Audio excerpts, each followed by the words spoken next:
Several weeks ago, we began a series called 4D, talking about church beyond the box. And this is our vision series. We, several months ago, began asking, what would happen if we really started following God in these new and exciting ways, if we really got serious about the depth and the width and the height and the length of God's love and moving in those directions? How could and would that change us? And so we anchored this series in a passage from Ephesians chapter 3, where Paul prays for his church and prays for you and I that the greatest gift he could ask is that we be able to begin to grasp how wide and how long and how high and how deep is the love of God. That four-dimensional love. And so we began asking ourselves, what would it look like for us as a church to move, and for us as followers of Jesus to move in these four dimensions: wider, longer, higher, and deeper. And so we began with kind of a case for movement. The reason why it's not okay for us to just stay where we are. And we said that all living things move. Even if it's just on a molecular level, all living things move in some way. And you don't stop moving until you're dead. Now, there's some spiritual words in there for the church, right? So we said the church as a living organism is called to move in these directions that God is moving in. So last week we asked the question, what would it look like for us to move wider?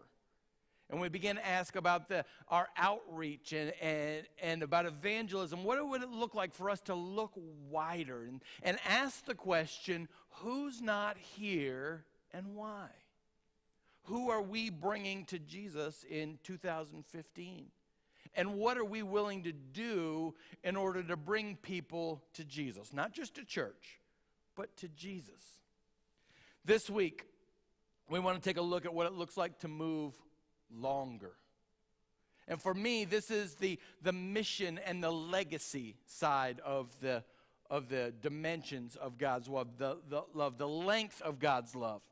Moving longer to me means making a long-lasting difference in the world. Not just by catering to my needs, but instead of looking just inward, to really focus outward and say, how can we be change agents in the world as we look outward? On Wednesdays, we've been studying the book of Song of Solomon in our Bible study here. It's not too late for you to jump in and get involved. As a matter of fact, this week it's going to really start getting good. So I want to invite you to be a part of that. But we've been looking at this book of Song of Solomon that was written by this king of Israel, Solomon, who had everything. Money, power, wealth, fame, influence. He had it all, and in an abundance that you almost can't even begin to describe. And so, including love, and which is what the book of Song of Solomon is really all about. But what we know about Solomon is that later in his life, he begins to question. He begins to wrestle, and he begins to fall away. And so in the book of Ecclesiastes, we read that Solomon has everything. He's got wealth, he's got power, he's got buildings, he's got money, he's got everything you could ever hope for. And he comes to the conclusion that it's all meaningless. He says, if it's all just about me, what's it all for? What's the point? He describes it all as grass that's here today, gone tomorrow. And he comes to the conclusion that there's got to be something more than just building my kingdom, just getting mine. As selfish as I like to be from time to time, and my guess is perhaps you are in the same boat that I am in, I think there's some recognition in our lives that as good as it feels to be selfish sometimes, that there's more to life than just me and mine. We want something bigger. We talk about that a lot. We say things like, I want to make a difference, or I want my life to count for something. And we look for purpose and not just success. I think we have this innate sense that the selfishness that the world tries to tell us is the ultimate goal comes up short of truly satisfying us. That it's not all about me and mine, but it's bigger than me. It goes beyond me. It's longer than me and me alone. I've done hundreds of funerals in my time as a pastor, and one of the things I talk about a lot is how death is not the final word. Death is not the final word. Jesus had the final word at the empty tomb. Jesus had the final word through resurrection, and that death is not the final word in our lives if we are followers of Christ. One of the things I say at funerals often is that not only is death not the final word in eternity, but death isn't even the final word here and now. Because though the person we loved may be gone physically, their memories continue to live on. Their stories continue to live on. The influence they had in our lives continues to live on in us and through us. And the difference that they made because they were around us continues on long after they've left. And so death is not the final word. The reality is that none of us are islands. None of us are here in this all by ourselves. We recognize on some levels that we have an impact on those around us, and that who we are makes a difference. Sometimes that difference is a positive difference. We all could name those people who have made positive differences in our lives, right? We also know those people who we think, I probably need to draw some healthy boundaries in this relationship because there's some negative things that are trying to be transferred here. And so we know that we have this impact on one another, and whether we like it or not, we pass ourselves on to others. We live long beyond our own lives in the things that we pass on to others. Anybody besides me ever find yourself saying, wow, I just turned into my parents? Do you know what I mean? Right? You'll be in some situation and all of a sudden you'll say something and then you're like, wow, where'd my dad come from? You know? Right? You'll be like, this is going to hurt me more than it's going to hurt you. And you're like, whoa, Dad? You know, or that's not really music. Mom, where? You know? And you realize those things came out of your mouth. And a lot of times they were things you swore as a kid you'd never say. I'm never doing that. I'm going to be different. And all of a sudden, boom, there they are. That comes from somewhere. That comes from somewhere sometimes we don't even recognize is there because we have been passed on life and meaning and significance and habits and hang-ups and all of these things.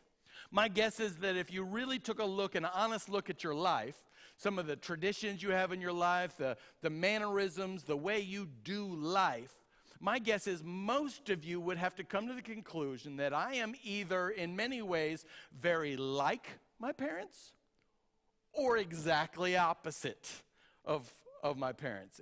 Am I close? Is that right? I mean, think about the way you do things.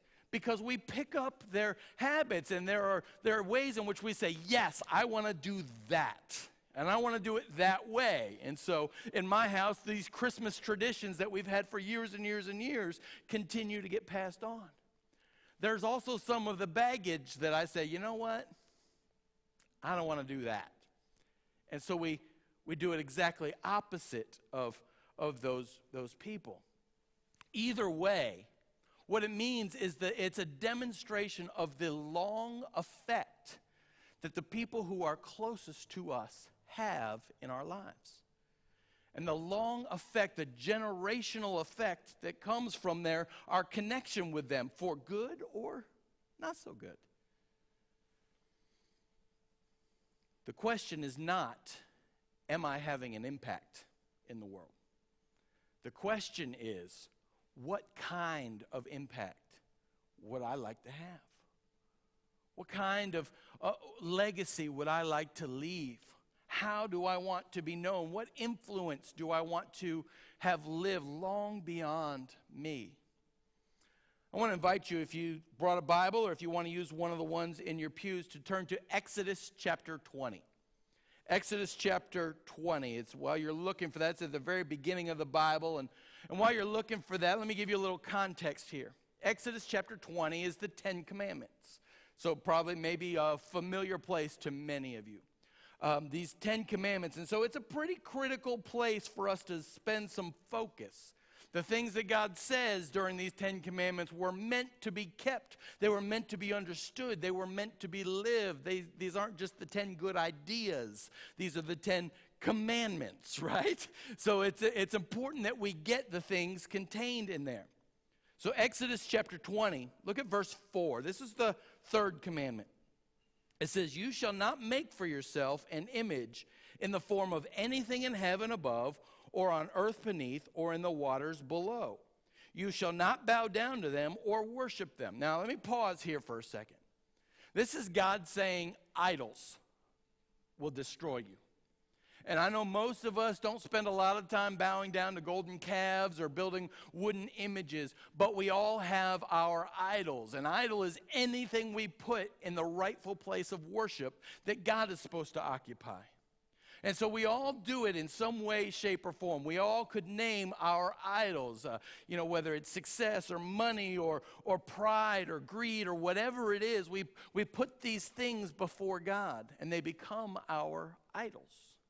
And so God says, not out of this big ego of his, but out of love for God's people, says don't do that, because every time you do that, it leads to your destruction. And I love you too much to let you go that direction. So God says, don't make idols. Look at, keep reading. "For I, the Lord your God, am a jealous God." Now, let me pause here again as well. That word jealous, I want to make sure we don't mix up our understanding of jealousy, because God's jealousy and our jealousy are two very different things. God's jealousy is a deep, loving desire for our best. And God knows that if we stay in connection and in communion with God, that our best will be lived out. And so God is jealous for us to be in relationship with God. Again, not because he's this big egomaniac, but because God loves us so much. When I say I'm jealous, most of the time, that's filled with a whole lot of other stuff other than love, right? It's filled with pride and greed and anger and resentment and just all of the suspicion and all of this ugly stuff. So to say that I'm jealous is not the same thing as to say God is jealous. So the commandment tells us that God is a jealous God, and now here's where it gets tricky. "Punishing the children for the sin of the parents to the third and fourth generation of those who hate me, but showing love to 1,000 generations of those who love me and keep my commands." Now already I can feel it. Some of you are stuck. Some of you are like, "Whoa, wait a minute, Pastor. What I hear that saying is that God's punishing me for something my great-grandfather did. I didn't even know that guy. That doesn't seem fair. Shouldn't we all be responsible for our own stuff? What's going on here?" And because of this verse and what I believe to be a misunderstanding of this part of this commandment, we have developed some really bad theology around suffering.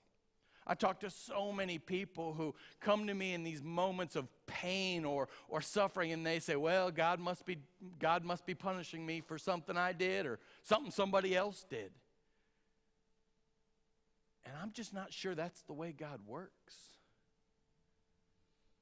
And so we've developed this theology of this generational curse that is God, this big mean bully with a sharp stick, poking at people for something somebody else did. I'd like to invite you to think about this generational curse in a slightly different way. I believe that there is such a thing as a generational curse, and I think we all carry pieces of it, and we'll talk about that in a moment. But this is real. This generational curse exists, but I don't think it exists in quite the way sometimes we think it does. What if this generational curse that is mentioned here in this commandment is less about what God is doing to you and more about a description of the reality of generational connections? and how God works in and through our dysfunction and our brokenness to bring healing. Let me give you an example. Psychologists tell us that it takes about 3 to 4 generations to break a generational curse. That it takes 3 to 4 generations to begin to find true healing from a real generational dysfunction. And I'll give you an example of that. Let's say, for instance, my grandfather, he's not, but my great-grandfather was an abusive alcoholic. Okay? Now that's the dysfunction. There's the brokenness. And so my grandfather recognizes the brokenness in his life, and he says, okay, here and no farther. Right? I'm not gonna carry this on to my kids and my grandkids. But my grandfather, because of the example he's seen in his great-grandfather, is gonna build systems into his life. He's gonna live in a certain way that's gonna be really directed around this brokenness that he's been raised with. And so even though he may not be an abusive alcoholic, all of that brokenness, all of that pain is carried into the next generation. And so by the time my grandfather has my father, then that pain is no longer first generation. Now it's second generation. But we have to recognize that my grandfather's life has been built around avoiding and trying to manage some of this brokenness in his life. And so my father then has seen systems built upon this third generation brokenness. And so, though he's not directly connected to it, all of the stories and some of the pain, some of the recognition of why we do what we do is predicated on this brokenness 2 generations ahead. And it's not until you get to my generation that we're so far removed from that so as to begin to find some healing. And it's a distant memory rather than a painful reality. And so this is why psychologists tell us it takes several generations to break these generational dysfunctional cycles. And it's not just abuse and addiction. It's all kinds of things that we pass down to one another, isn't it? It's habits and hang-ups. It's our neuroses. It's our spending patterns. It's our relationship habits. It's our parenting styles. It's our values. All of these things we pass down through generations. And if they're dysfunctional, we pass those down to the people we love the most. Now, someone in the history of this family has to decide to break this generational curse, right? Someone has to decide here and no further. This doesn't go beyond me. I'm going to begin to break this cycle of brokenness and pain. And it may take 4 generations to finally get there, but by the time somebody's got to decide to do that. Some of you are sitting here thinking, yeah, that's my story. That's me. I'm carrying some baggage that's not mine. You know, I'm carrying some stuff that just got handed to me, and I'm not even really sure what to do with it. I want you to know I do as well. I've found three things that really help me begin to be able to break these generational curses. The first one is to reflect on my life. And sometimes we get so busy just living, moving through life that we don't have a real chance to really ask the question, why? Why do I react that way? Why do I function in this way? Why do I take this as a habit? We don't have an opportunity, we don't take the opportunity to just reflect on our lives and be mindful and ask the question, where did this come from? And once we've taken that chance, then we recognize, this came from here, or this came from there, or that situation, or this issue, or we recognize where it came from. And a lot of times that takes prayer. Sometimes it takes counseling to get there and to be able to figure out why do I do the things that I do? And the Bible uses a really powerful word, and that word is repent. And repent doesn't just mean ask for forgiveness. It doesn't just mean be sorry about it, be sad about it. What repent literally means, it means to turn around and to say, you know what? This stops with me. This ends here. And I'm going to turn this around. I'm going to break that generational curse. Sure, will it follow me? Yes. Yeah, it will. But here and no further will I continue to perpetuate this curse. Some of you are the products of somebody else's decision to break a generational curse. Recently, I had a conversation with my parents where they shared with me some of the brokenness that they were handed and how they consciously decided, not to pass that on to me. And I got to be honest with you, church, I'm so thankful that they did that. I'm thankful that they took some time to reflect and to recognize and then to repent, to turn in a different direction so I don't have to carry that. Now, the reality is I create some of my own brokenness, and so that starts again with me, but to recognize that some of us today need to stand up and say, here and no further. To be cycle breakers of the dysfunction that we've been handed. Now, I know all of this is kind of really heavy. So I want to share with you some good news. You're thinking, oh my gosh, 4 generations. My great-grandchildren might get this figured out.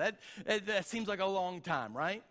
Here's the good news. Go back to Exodus chapter 20. And look at verse 6. I love this. It talks about, the sins of the parents to the 3rd and the 4th generation. But, don't miss that word, but. One of these days, we're going to do an entire sermon series on the word but. Because the gospel turns at that moment. Everything changes with that word but. But showing love to 1,000 generations of those who love me and keep my commands. So, will negativity, will brokenness, will dysfunction follow me? Sure it will. Of course it will. And we've got to recognize that. We've got to know that that's the case. But the fruits of the Spirit, love, joy, peace, patience, kindness, goodness, gentleness, self-control. The fruits of the Spirit have so much more power. Do you see, dysfunction may follow you for a couple of generations, maybe 4. But blessing, generational blessing, if we're able to learn how to pass blessing on to our kids, blessing on to those who we love the most, if we're able to pass down blessing, it'll follow them for 1,000 generations. And church, that's good news. My prayer is not, Lord, don't let my kids pick up any of my dysfunction. Because I know the reality is they're going to. I already see it in them. I do. I see, I've got a kid who's as big of a bulldozer as I am. I see it and I say, you know what? That's my fault. I see one of my kids who just can't keep her mouth shut. That's me, right? I have shared that dysfunction with them. So my prayer is not, God, don't let them pick that up, because I know they're going to. My prayer instead is, God, allow your grace and your love through me to be so overflowing and so overwhelming that even though they pick up some of my brokenness, some of my dysfunction, that your love will overwhelm those things. That's my prayer. Because I don't want just to pass on generational curses. I want to pass on generational blessings and the power of those to be overwhelming. Now, some of you are sitting here thinking, that's great. What does this have to do with our vision for 2015? I'm glad you asked. What I heard as we began to develop this vision is that we want to be a church that is long-lasting. Not just a church that's here long enough to do my funeral, right? And that's all I really care about. But a church that's going to be here for my children, my grandchildren, my great-grandchildren, this community long after I'm here. And I believe that there are 2 ways to accomplish that.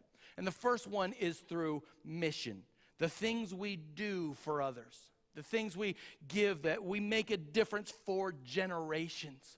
When I was meeting this Thursday with the Check and Connect kid over at Delhi Middle School, my prayer was, God, let whatever we do today at lunchtime at Delhi Middle School not just be an effective tool for this kid, but allow it to be something that begins to change his generations. And his children will benefit from it, and his grandchildren and his great-grandchildren, that what we do doesn't just matter today, but forever. 1,000 generations. So my thought is, how do we ask the question, how do we be the best missional church we know how to be? And I'm excited to tell you that this church believes in mission. This church believes that we are here not just for those of you who happen to gather here on Sunday, but we believe that we are here for those who are outside, for those who are missing, for those who are lost. We believe that we are the hands and feet of Jesus. I know that because I have heard that language from you. And so as part of our vision to reach longer, to move in a long kind of way, what I hope to do is develop a team of people who are passionate around mission, who have this heart for reaching the lost, who have a heart for changing generations for the good, and bring them together and begin to develop a bit of a strategy for mission here in this church. I think Jesus laid a strategy out for us in Acts chapter 1, verse 8. Remember, this is just before he ascended into heaven, and he told his disciples, then you will be my witnesses in Jerusalem and in Judea and in Samaria and to the ends of the earth. My hope is that we build a strategy here that where we can identify what are we doing locally and regionally and nationally and internationally to change generations forever. The other piece of what I think it means to move longer is to be a legacy church. To make sure we're focused beyond ourselves and into the generation following us and the next one and the next one. And I think there are some particular things we can do. One of the areas I think is really critical is to focus on marriage and families. Because when you focus on families, you change generations. You know, God designed the family to be the primary place of discipleship. You know, somehow we have chosen to kind of outsource that to the church. But God designed families to be the place where children are empowered and taught. In Deuteronomy 6, it talks about to sit with your children and teach them these things, impress them on them, walk along the streets and sit at home with them. And so to be able to empower families so that the church becomes the resource engine for the family to be the discipleship place. Another place that I really feel like we can really make a difference this year is through our endowment committee. Some of you have not even heard of the endowment committee. There's a group of folks here who are committed to making sure that this church is financially stable, not just today, but long term. And is committed not just to managing the money we have today, but committed to teaching and training. And so you'll be hearing about classes and seminars that they're going to sponsor and bringing in experts on how to create a will and estate planning, legacy giving, and all of these things that sometimes we want to know more about, but we're just not sure where to get that information. And their goal is not just to get more money, but their goal is to develop a system that creates a financially stable foundation from which we do mission and ministry. Lastly, I want to mention one that's really near and dear to my heart. In this room and in this church are dozens of folks who have been part of this church for 30, 40, 50, 60 years and beyond. People who have a long history with this church. And I want you to know how valuable that is. What a gift that is to have the length of history and tradition and love for what God is doing in this place. part of where I see us needing to go next is for us to connect this next generation to this long-time generation so that they can learn, so that, generation my age and younger, we don't know what it's like to be in some place for 40 or 50 years. We move about every 3 or 4 years. I mean, that's a concept that is strange. And so to learn multi-generational ministry, bringing young folks and seasoned folks together for the purpose of really developing a legacy kind of church, a church that lasts way longer than any of us.